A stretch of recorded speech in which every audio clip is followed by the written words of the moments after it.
So our topic is the BP oil spill in the Canadian tar sands. This is also located in Chapter 19 in your books. The BP Deepwater Horizon oil spill, also known as the Gulf of Mexico oil spill, happened on April 20, 2010. This was considered the largest marine oil spill because over 200 million gallons of crude oil was pumped into the Gulf. 16,000 millions of coastline was affected, the coast of Texas, Louisiana, Mississippi, Alabama, and Florida. This was the explosion on the Deepwater Horizon oil ridge on the Gulf of Mexico, 41 miles of the coast of Louisiana. The cost. Over $56 billion were used for cleanup, settlements, fines, and due to the Clean Water Act. A A spill response fund was administered by Obama with a cost of $20 billion. 11 people were killed, 19 were injured, and long-term damages were done to the citizens of the coast. Animals and habitats were damaged. Over 8,000 were reported dead within the first 6 months of the oil spill. The fishing industry was also damaged. Many jobs were lost.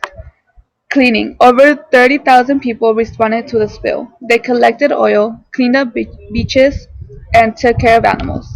The cleaning process that was used was the in-situ burning. This is the burning of oil in a contained area on the surface of the water causing extreme environmental effects. So tar sands are where some of where oil is extracted, and it's clay and sand and oil all mixed together, and we separate it we can either boil water or get water really hot and pour it over the tar sands, and that suspends the oil on top of the water, and so we can take it out that way. And also a bunch of other complicated machinery is used to get the oil out. And it takes about 2 tons of tar sands to produce 1 barrel of usable oil, which is a ton of labor and time and energy and water used to get oil from these tar sands. Where are they located? The tar sand mines are mostly located in Canada. The Alberta tar sand mine is one of the biggest tar sand mines being mined out today. The majority of Canada's tar sand mines are being mined and industrialized today, most of which are the only ones being actually used compared to other places where they are located.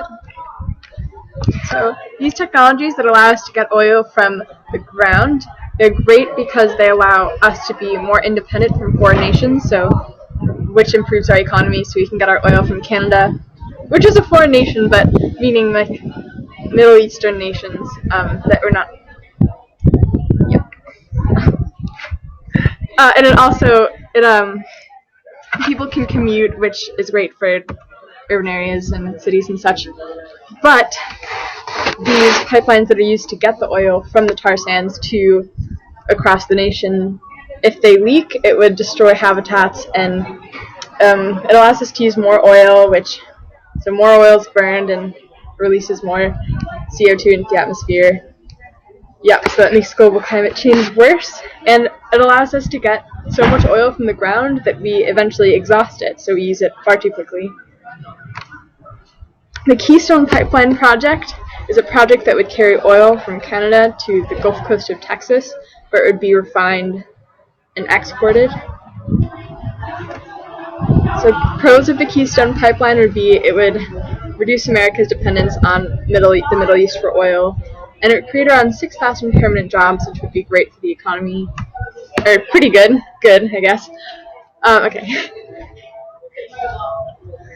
But 3/4 of the oil that would come from the pipeline is already contracted to foreign nations, so it's not as good for the economy as some people say it would be, and a leak would contaminate aquifers, so we couldn't drink out of them, and destroy habitats, and it would harm the environment in general. Yep.